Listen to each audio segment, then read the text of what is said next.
to this very special edition of Young Turks. I'm Shereen Bhan. As you know, the program has turned 22. It is India's longest-running show on startups and entrepreneurship, and perhaps the world's longest-running show on startups and entrepreneurship as well. Over the last 10 years, we've been trekking into the valley to see what makes news here, what the trends are, what the big shifts are, and what the valley is doing to capitalize on them. And we take back those learnings and link them back to the Indian startup ecosystem. We've got the largest community of first-generation startups in India on the Young Turks platform. So it's with great pleasure that we're here at the Celesta Capital office. So Sri, thanks very much for giving us the opportunity to bring all of these wonderful folks together. We've got a brilliant panel here with us, but we've also got some very special people with us here sitting in the audience. It's not very often that we have a Nobel laureate with us. So thank you very much to Dr. Jim Rothman for being here today. And as I said, the patron saint of the Indian diaspora, M.R. Rangaswamy, thanks very much for being here with us. So, you know, the buzzword, of course, is AI, the transformational power of AI, the opportunities that AI throws up, but also the challenges, the unintended consequences as we roll this out. Where is the early adoption? Are we moving past the pilot stages? All of those are going to be questions that our panel today is going to help answer. Let me introduce our panelists to you. Balan Ayyar, the CEO and founder of Percipient. What we do have in common is an Air Force connection, so I'm particularly happy that you're on the panel, Balan. Thanks very much. Shri Viswanathan, the founding partner at Celesta. Celesta and Young Turks go back several years. We've been doing events together, both here in the Valley as well as in Delhi.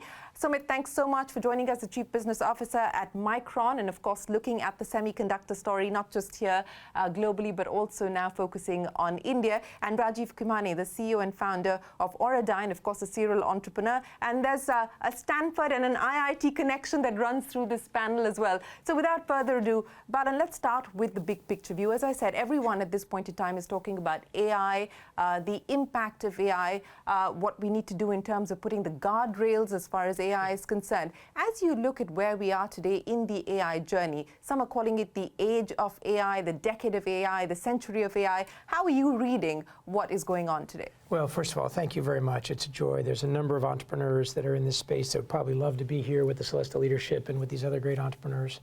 You know, from my perspective, I'm more tempered. I think these are great opportunities that are in front of us. There's some risks that we have to manage.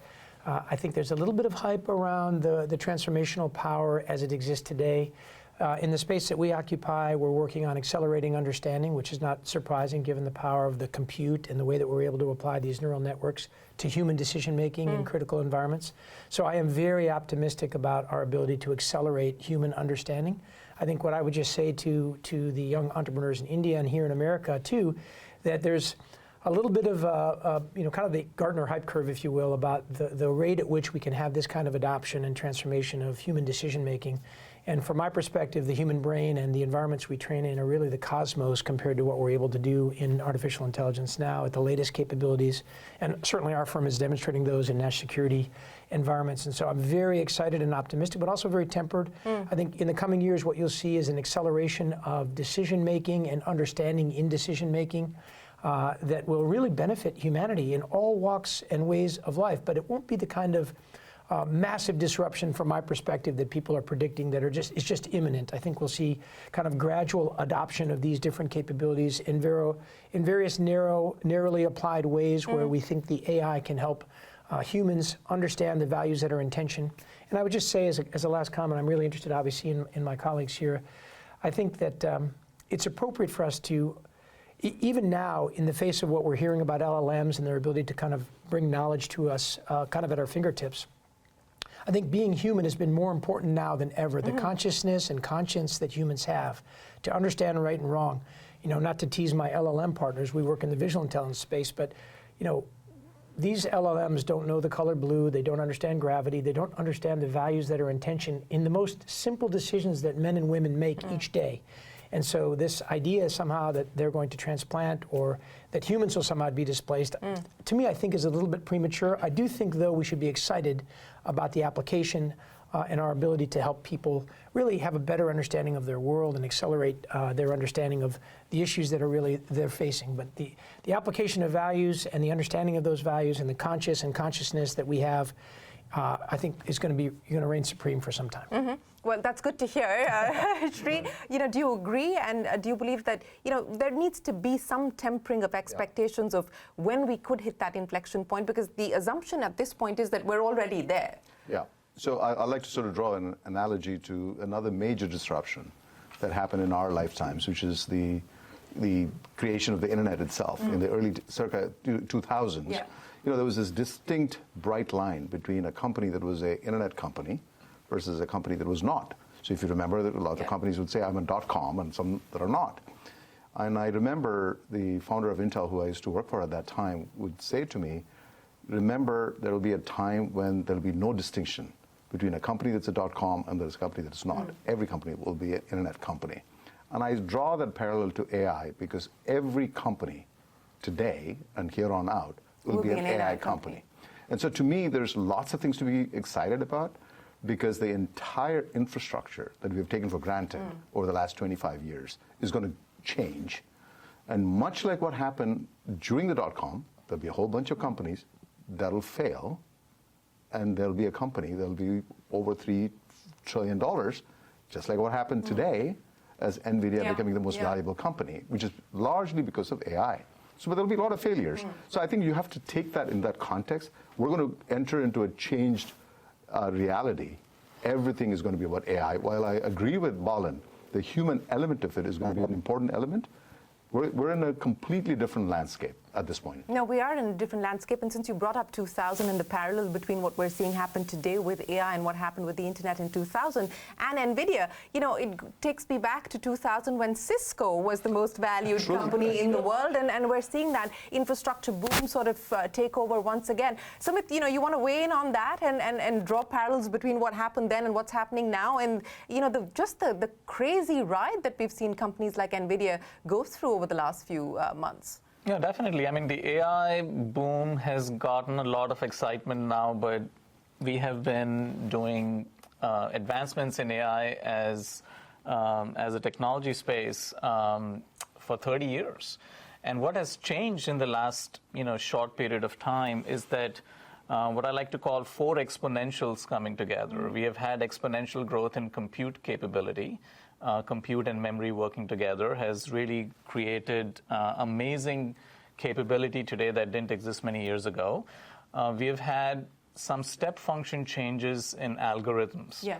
So you have had deep learning neural network algorithms that have then given way to this whole generative AI algorithms that started very recently and have taken on a whole life of its own.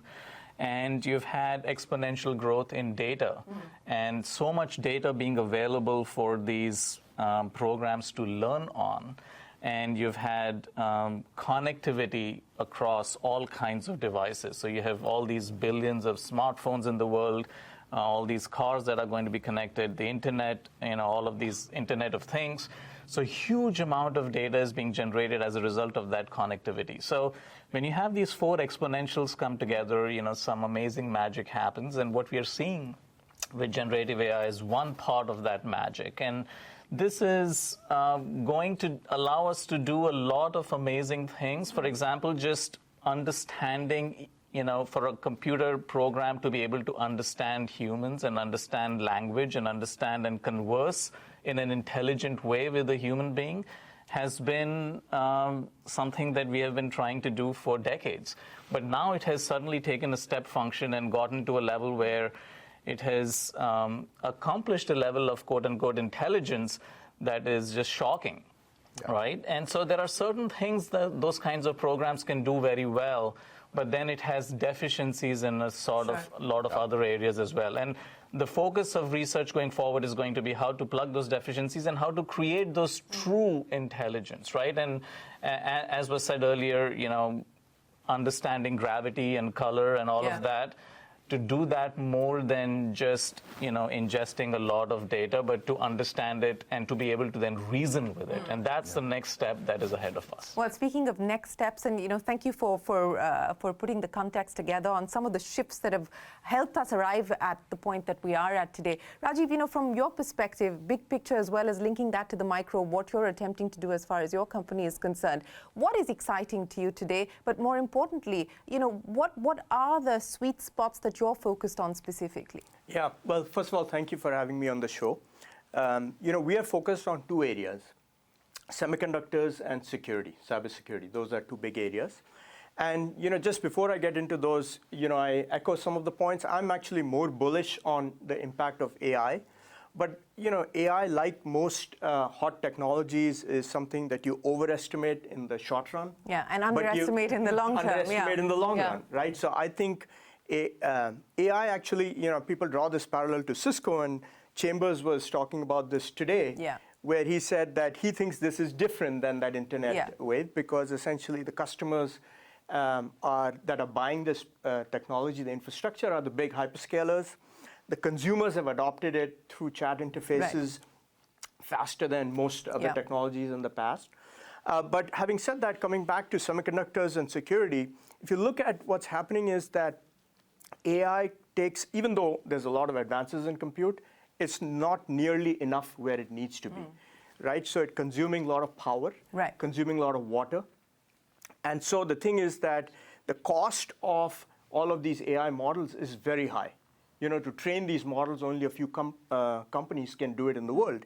And where we really want to get to is like a 10x, 100x from here over the next few years in terms of the infrastructure, performance, cost, power, and so forth. And it will happen, okay, both through algorithms as well as through semiconductor. And we are focused in making that happen. On the security side, there's actually very interesting things going on with AI where, that attackers, whether it's state actors or other bad actors, have access to AI now to attack you. Okay? There is this notion of IP, which is being rethought of completely, where these models can ingest your IP and effectively steal it.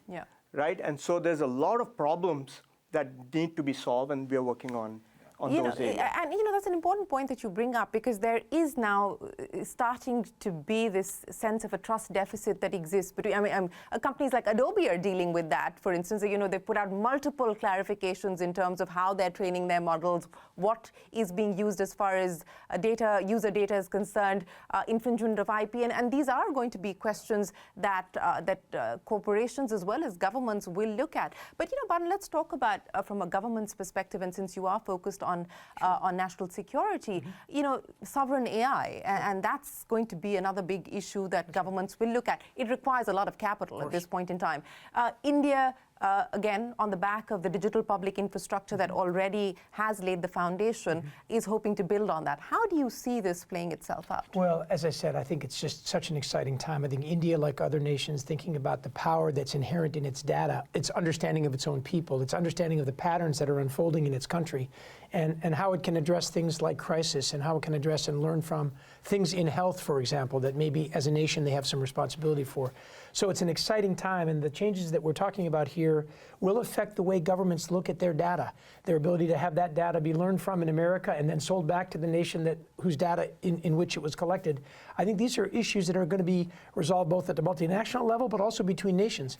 So it's important, I think, this future that we're talking about here does personalize in some ways an understanding of our digital selves, right? Where our data is, who owns our data. There's much deeper questions here in what AI allows that we haven't really resolved to this time, because you have either the computer or the algorithms to make all of the data about us really make us feel so vulnerable. So some big kind of existential questions about what our expectations are in a democracy, in a republic, about where our data is, what our digital self is, who has access to it, and how should it be used, hopefully for the greater good. And I think these nations are thinking about it from that perspective. But sovereign AI, I would just say briefly, it is true, I wish we all lived in the kind of countries that India and America represent to the world, where freedom and democracy, and as republics, as two great republics, there's a level of security that we enjoy that makes us think those values aren't at risk. And one of the ways that I'm most concerned about AI being used, one of our colleagues here mentioned it, Rajiv did, about adversaries. It is true they're operationalizing this AI against us in ways that put tension in our republics and create opportunities for dissension and a lack of shared purpose. So I think nations are going to take a very hard look at the way their data is being used, for what purposes. They're going to be looking at how nations and how multinational companies like the big cloud providers and others make money off of the data from their citizens. And I think there's going to be kind of a reconciliation almost that maybe lessens the concentration of wealth and concentration of technological prowess that our leading companies have. And I think you'll see some of that distributed across these nations as they start to develop approaches to AI and the value of the data that their nation is creating. And I think also, briefly, if we didn't think the world was one already, that this is going to bring us together in a way that makes us see the world's challenges more uniquely and more as kind of humankind and less as independent nations, but that's another subject. Oh, it is, and that's a complex subject as well, because we are seeing different governments look at this issue differently. But Sumit, I want to address what we're seeing happen on the regulatory front as well as the legislative front.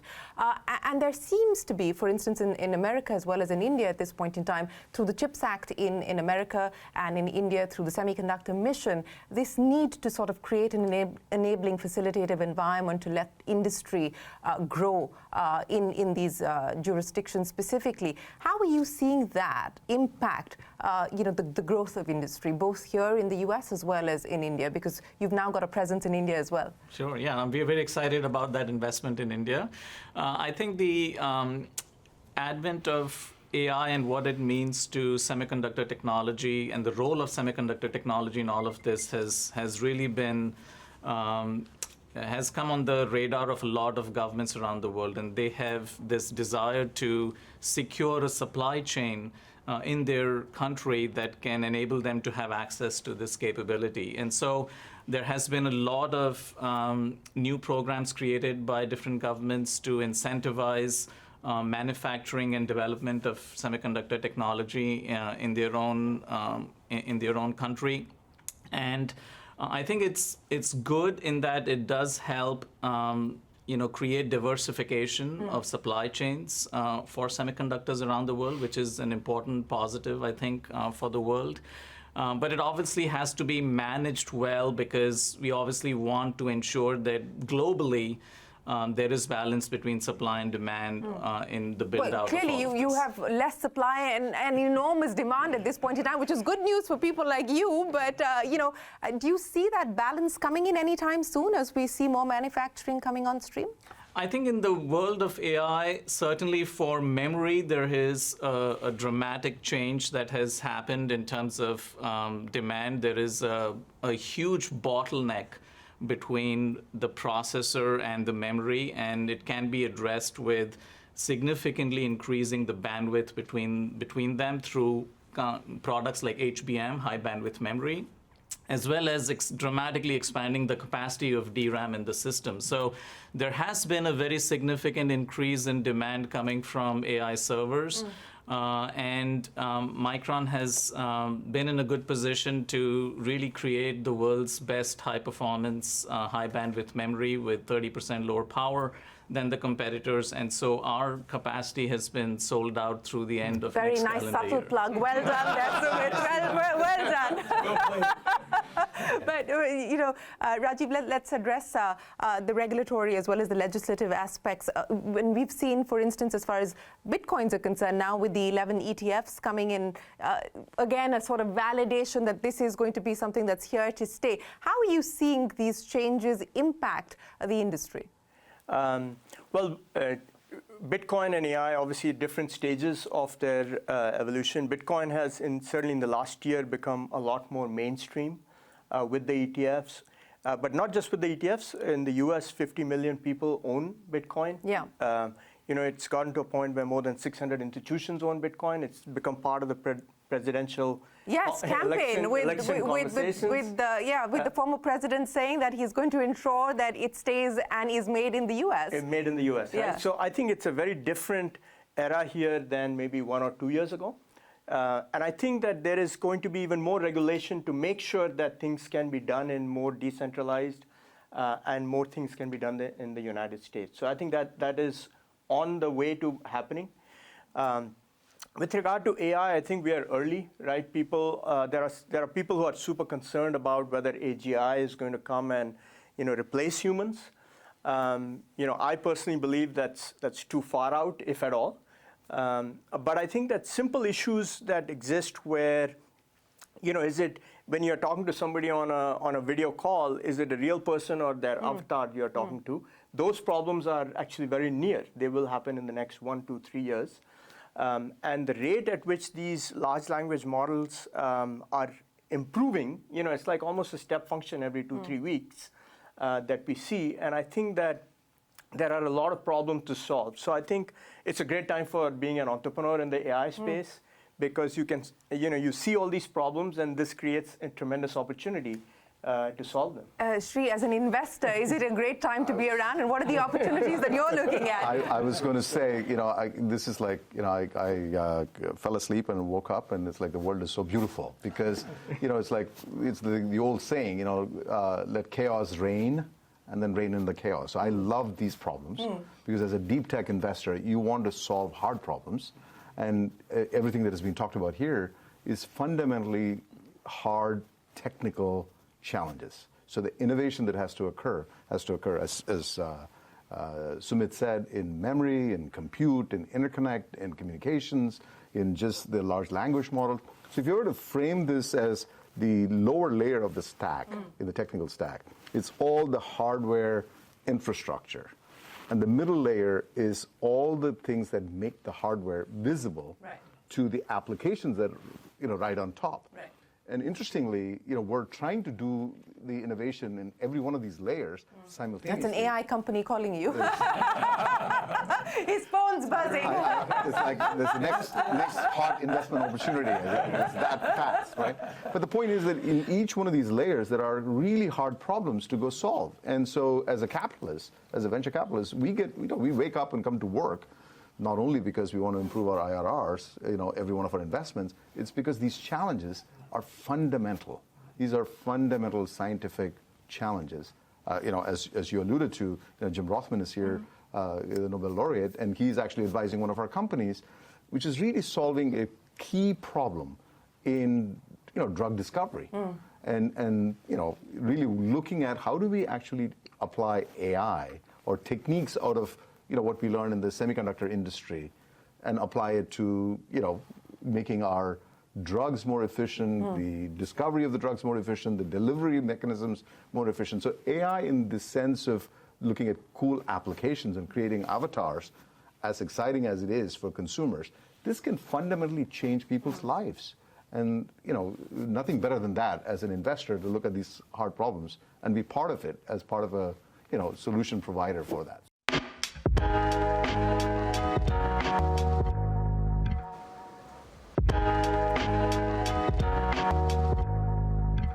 It's not very often that we get a Nobel laureate to speak to us. But Dr. Rothman, thanks very much for joining us. Just this business of the transformation that we could see as far as medicine is concerned, riding on the back of AI, personalized medicine, breakthroughs in cancer. How confident and optimistic do you realistically feel today? 2.5 out of 5. That's not a lot. No, actually, I was listening to this very interesting conversation and trying to relate it to the sphere that I know something about. Probably the singular event, for the public, it was ChatGPT, et cetera.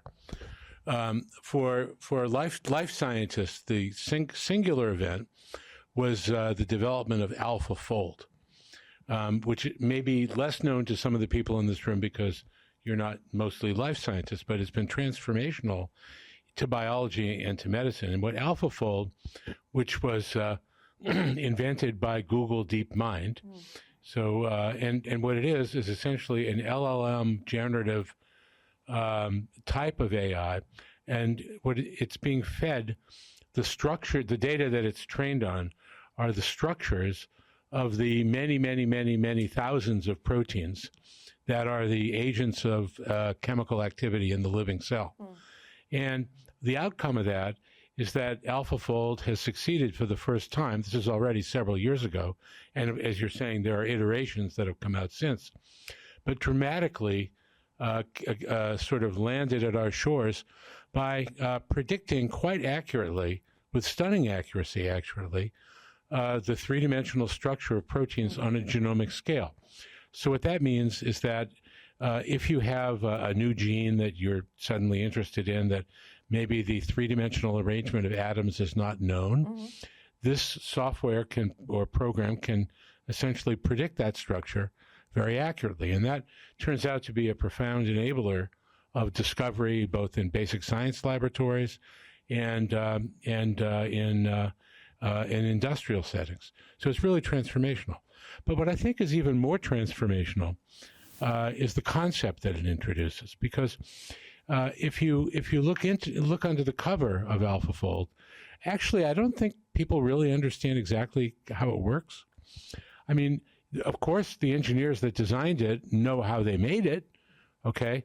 They know what they trained it with, and they came up with some innovative ways to do the training that in part make this possible. But at the end of the day, if they really don't know the details of how it works, okay? They've created kind of a brain, and, you know, it's not a human brain, but they're starting to dissect it and try to figure out exactly how it works. So, but what it teaches us is that maybe in biology and medicine, and also in pharmaceutical discovery, we don't need to understand everything about how the body works to be able to productively control how the body works. That is a revolutionary concept because, you know, probably more than any other factor, what adds to the cost and time and the very high failure rate in drug discovery, it's the fact that we have to discover the basic biology in medicine as we're doing the development, right? And so when you're trying to do two things at the same time and neither one has a formula, that's really difficult. It is. Okay. It is difficult. So maybe it won't be so necessary. So it's a bit of an inspiration in a way to me. It certainly is a great thought that you've put on the table. So let me take that back to the panel. And Balan, you know, we talked about the concept of AI in the context of what it can do as far as commercialization, drug discovery, et cetera, is concerned. Where else do you see it in its current stage being an accelerant, being an enabler?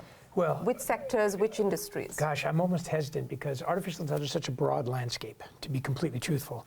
And there are very, very many disciplines in which narrowly tailored artificial intelligence with the compute power we have and the way the neural networks work, that there's this kind of intrinsic learning that in narrow applications, as in health and potentially in, you could imagine in the legal profession, you could train an LLM just on the legal documents and have kind of a sense of understanding, accelerated understanding. I think where we are now is still very exciting. And this is something I just wanted to mention on the software side. We've got some brilliant leaders here on the hardware side. I can just tell you on the software side and application development side, what I was hinting at in this human and machine team that I think will govern successes in the next dozen or so years, I think hinges on entrepreneurs in India and America thinking about building trust and the understanding of what, to the extent that we can understand, the extent that we can build these experiences that humans can build trust in what's happening with the data and how the data is being used, and the extent that we can understand and explain, so that we have, when there are real life and death consequences or values in tension, or medical is a great example where there are very significant consequences to our ability to use these systems to empower a doctor to make a more comprehensive diagnosis or to personalize medicine.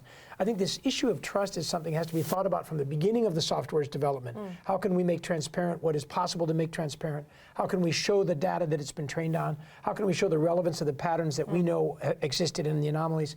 So I think we all have to have responsibility for the technologies we now are starting to develop and the aspects of the data that we're using to train these different models and the patterns that we're discovering. So for me, I think there will be some really wonderful advances in the knowledge economy in several areas, but in areas where there are very challenging and kind of enduring challenges that all humankind are facing, we're going to have to work together to learn the power of this data. And I think there's kind of a new respect coming to the way that we collect, what we collect, just as we all have a feeling about our own personal data. I think in a broader sense, we have to have an understanding of what specific areas can we marry up human and machine decision-making and understanding to get to the best possible overall outcome. That's how I would think about it. You know, so, and that's interesting that you talk about trust and transparency, and because that is going to be the currency as we move forward in this AI world. And now, you know, how do you hard code it from a, you know, from a developer's perspective, from a software manufacturer's perspective, and from a government's perspective? Because that's the complexity of this challenge today, where governments are, there is no clarity yet on what you should regulate and how you should regulate it. Yeah. Well, look at I think.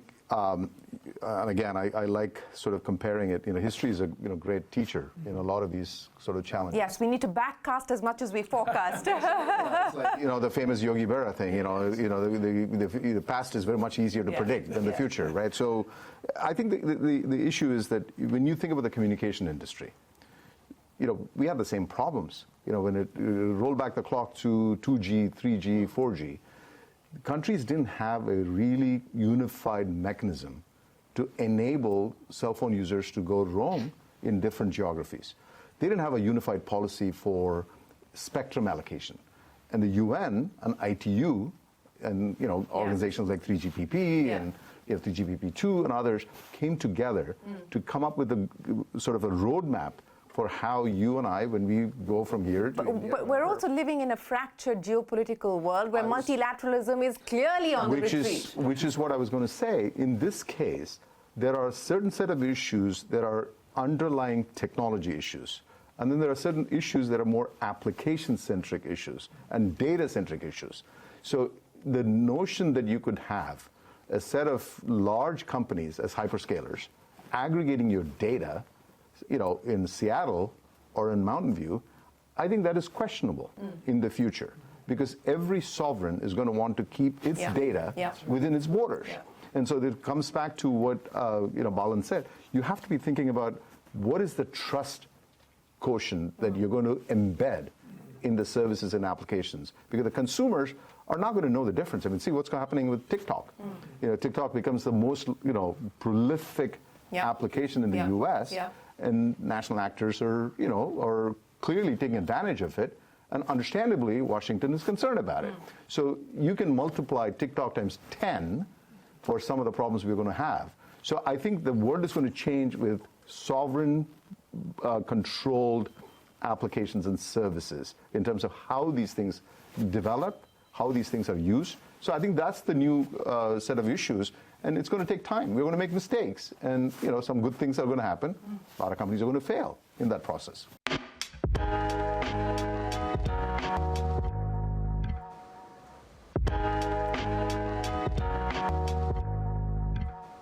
You know, Sumit, just to take that point forward, and you know, the impact of that as far as the semiconductor business is concerned, and really, you know, where are we at today in terms of the next big, I mean, if we're talking about we're already in the next new industrial revolution, where are we at this point in time? I mean, the way I look at it is we are at the start of an accelerated phase of what, you know, discovering what AI can do. And this does require bigger and bigger models to train these LLMs. It's going to consume a lot of, you know, capacity from a semiconductor perspective, a lot of investment that, you know, large companies are making, governments are going to be making. And the next step, obviously, is to then figure out how to make these models smarter, because the current trajectory will take it only so far. And there's a lot of research going on that front as well. But I think we are at the cusp of, you know, a 10, 20-year journey where the rate of change in our business is going to become exponential in terms of seeing what AI can do. And it's going to have a significant level of ripple effects across society, across many, many different businesses. There are certain types of problems that AI is uniquely positioned to solve in a better way than human beings can. And working with big data is one of them, right? And we spoke about healthcare. And, you know, AI programs are uniquely capable of looking at massive data sets of people with, you know, certain types of diseases and certain genetic makeup, and be able to tell trends on, you know, what is causing certain things and what kind of drugs can work in certain ways better than other drugs. And as we spoke about AlphaFold earlier, it took us 50, 60 years to understand the 3D structure of proteins of 0.1% of all the proteins that exist, 50, 60 years. It took us 6 months for AlphaFold to figure out the 3D structure of the 99.9% of the remaining proteins in the world, right? So there are these kinds of really powerful capabilities, and we can use them in a really good way to reinvent a lot of things. I mean, take education, for example. There's such a big shortage. There's like 44 million shortage of teachers around the world by certain studies. And kids all get sort of, the same basic education level regardless of capability. And now you can use, very sophisticated AI capabilities to allow each student to progress at a different rate. Yep. And, you can look at that, and you can look at, things like software programming. I mean, you can use even today's capabilities in LMMs and be able to generate software using English prompts without really needing to learn how to program. So you do believe that this has the power to truly democratize technology? Truly democratize technology, and also it will in many ways commoditize human knowledge in some ways. And there are certain aspects of human knowledge that will become very easily accessible. If you want basic understanding of, what does the law say in certain situations, you can actually ask a prompt and it'll tell you in a very comprehensive way, perhaps better than a lawyer will tell you. So save on legal fees. Certainly here in the U.S., that would be a significant saving. But Rajiv, talking about some of the changes, and I wanted to actually talk to Sumit, but let me address that question with you. We're talking about replacing traditional data centers now with AI factories, and the implications that will have. How are you reading some of these changes, and what do you intend to do to leverage on them? So, I'll kind of bring it down to what we do on a day-to-day basis in our company. So we look at AI in 3 different ways. Okay, so first is, what can we do to use the latest AI to make us better? Okay, so as Sumit mentioned just right now, we already use AI for our marketing. We use AI for software development type stuff. We are actually also piloting AI for chip development stuff. There's brand new startups with some super innovative capabilities. So, I joke with my team, if you have 10 people, you're like 50 people. I don't need to hire so many people anymore, okay? So that's one. So AI, how can we make use of AI to be better? The second way we use AI is, can we use AI to make our products better? So some of these cybersecurity things that I spoke about, while the attackers have access to AI, so do we. And we have the opportunity to, for example, reimagine the cybersecurity stack using AI. And what is amazing is that we have people within, 2 people within 2 months can do stuff that, another company would have taken 15 people 2 years. Right? And so the rate at which we can move fast and provide capabilities is amazing. Okay, so that's the second. And then finally, this infrastructure, I think it's an amazing infrastructure, these AI factories. But for the world to use AI at the scale that people are envisioning, AI infrastructure needs to be a lot better. And I think what we are trying to figure out is how can we improve that infrastructure. So high on CapEx, but your significant savings as far as OpEx is concerned. I mean, power, AI consumes a lot of power. Can you make it more power efficient? Can you, there's some software things that will continue to happen to make AI better, but essentially, to get to 100x compute from here in a straight line, I don't think it's sustainable. Yeah, not sustainable. But is this going to largely be a big tech game, Sri, or do you think that we are going to see the unicorns and eventually the unicorns get to decacorn status on account of riding the AI wave? So that's sort of an obvious answer to. I don't invest in big large companies. I invest in small companies, and I'm hoping that many of the companies that are here that are our investments will become these huge companies. I mean, I remember the time when NVIDIA was a $10 billion company, and in a matter of whatever length of time, it's changed. And I believe, what Balan is building in Percipient, what Rajiv is building in Auradine, these are examples of companies that are solving some fundamental problems. Balan is at the higher end of the stack in terms of the actual application that uses a lot of these capabilities. And Rajiv is building the core capability itself on which a lot of these things ride. And as I mentioned, for me, I think it's almost like building the road. You have to build the road before you can have, the restaurants and the gas stations and everything else on the freeway for the cars to take advantage of. So unless you build the right road, you can't do it. I mean, you're obviously, the whole C-Link saga in Bombay comes to mind because, Bombay is all torn up. Because I think that is absolutely the right analogy. Because unless you build it, people can't use it. And so we are really solving that problem.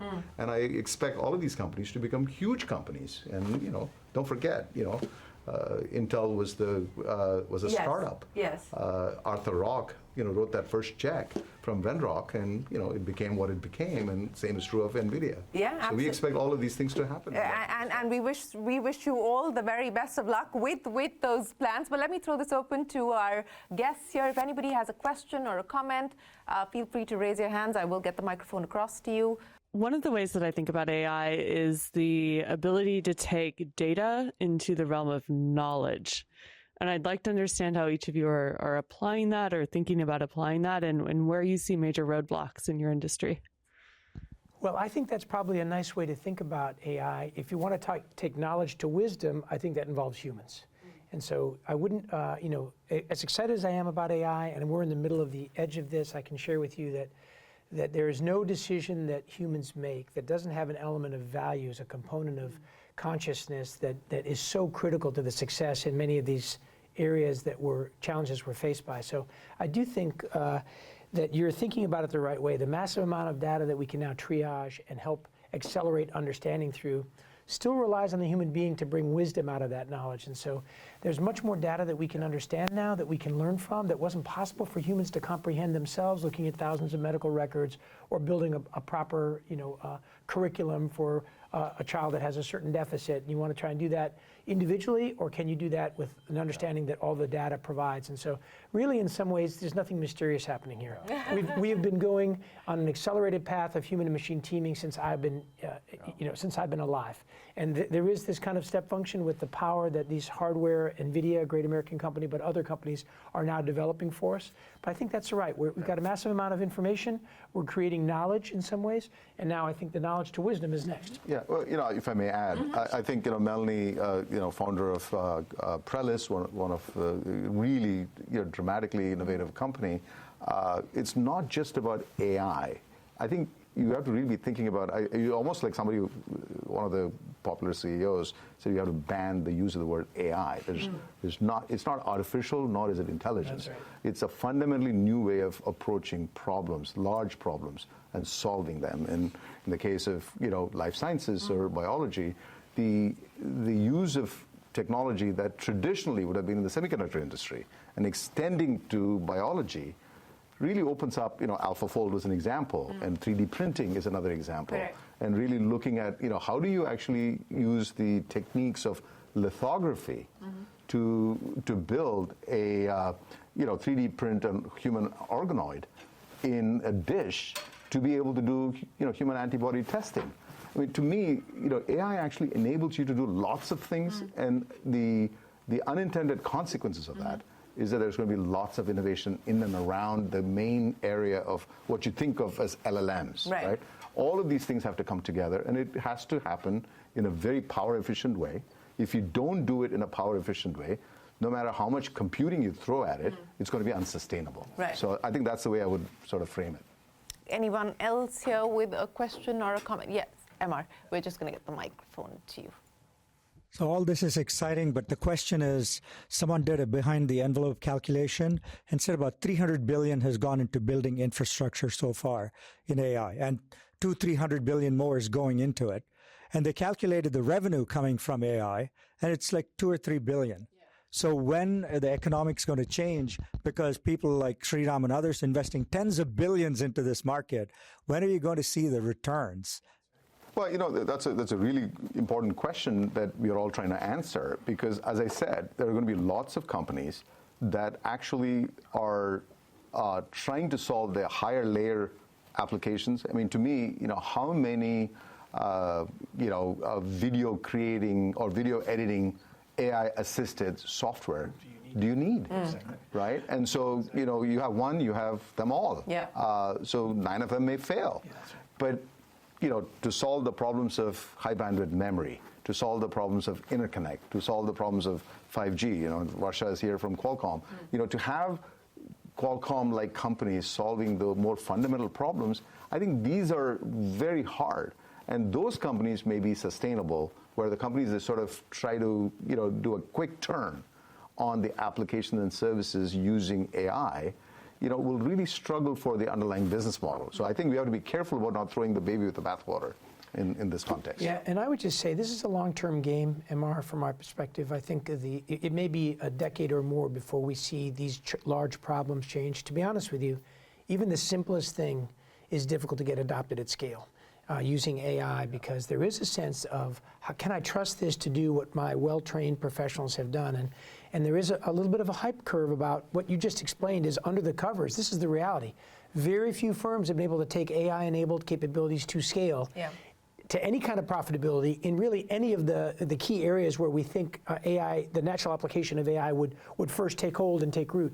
So we shouldn't underestimate, despite the excitement of everything that's been described up here, the importance of human creativity, ingenuity. My mom was a young CPA here in America. We thought when computers came that there'd be no more accountants. Yeah. We know that didn't happen. Yeah. So you can imagine humankind will continue to evolve just as we have to higher level cognitive capabilities as the machine intelligence, if we can call it intelligence. I agree with the CEO that you quoted that there's nothing artificial, there's nothing genuinely intelligent about anything we're doing. Even large language models are largely, as you guys know, statistical in their very foundation, but it feels magical because of the amount of data they've been trained on. But I think you're right. This is the question we have to ask. Where are you aimed? And I would just advise that the young, brilliant startups in India and in America here, you should know what problem you're solving. Yeah. Don't be enamored of your technology. By the way, coding with AI doesn't give you a competitive advantage. In case you have any ideas about becoming a technologist now. If you want to win against your competitors, you better have some human creativity, ingenuity, and some understanding of the mission problem you're solving if you want to win. I think the other way of just framing it is that the boring, the dirty, and the dangerous. Or movie to that could be a movie. That could be a movie. That's exactly right. So the AI theme sounds like is... Wow. Speak for yourself. The boring, dirty, dangerous are all going to get replaced with advanced technology. And you can find n number of examples of companies that are actually building products that make it safer for people to exist. So I think that's the way I would think about it. Those are the real hard applications that may succeed first. Because who would have thought that selling books on the internet would be a great thing? Yeah. But don't forget, that's how Amazon started. That's not what Amazon is today. Yeah. They are doing something completely different. So I think that's a way to frame it for if you... So Sumit and Rajiv, what would be the sequel to Boring, Dirty, Dangerous? No, I think this is a lot of good questions here, but one perspective I'd like to offer is there is a race going on right now to get to artificial general intelligence, and it requires tremendous amount of investment, and it requires tremendous amount of infrastructure to be built out. And it's not going to happen tomorrow or next year, but within the scope of the next 5-6 years, I think we would have made a pretty substantial leap towards that. And new breakthroughs will be needed to get there. But a lot of what will generate revenue, I believe, is productivity. Because AI is not, in the near term, in the medium term, to be thought of as replacing humans as much as augmenting and making things a lot more efficient and productive. Right. And scaling human capability in ways that humans cannot do. And we talked about that example with proteins, right? So there are lots of applications like this where we'll be able to solve problems at scale that humans cannot just solve by themselves. Right. We'll be able to, for example, on the code generation side, make programmers more productive. We won't be able to necessarily replace programmers, but make them more productive. We'll be able to make every single profession more productive. And that requires, on the back end of it, a huge amount of compute capacity to be delivering all of that. And that's where, ultimately, where the monetization will come in. Well, and the monetization is going to be something that investors and, of course, companies will focus on as we build this out. Rajiv, the final word to you. Well, first of all, I totally agree that there is tremendous hype, not a lot of revenue. But the other thing that's going on is that everybody's working on it, right? Across industries. So whether it's automotive, robotics, healthcare, programming, across the board, everybody is in the adoption stage. And AI still makes mistakes, does hallucinations. So people are trying to improve the quality of AI. So literally, I think there's thousands of SaaS applications incorporating AI, and it has all these other problems. So I think that this is a period of building. I see that in 2 to 3 years, there'll be a lot more products that are generating revenue.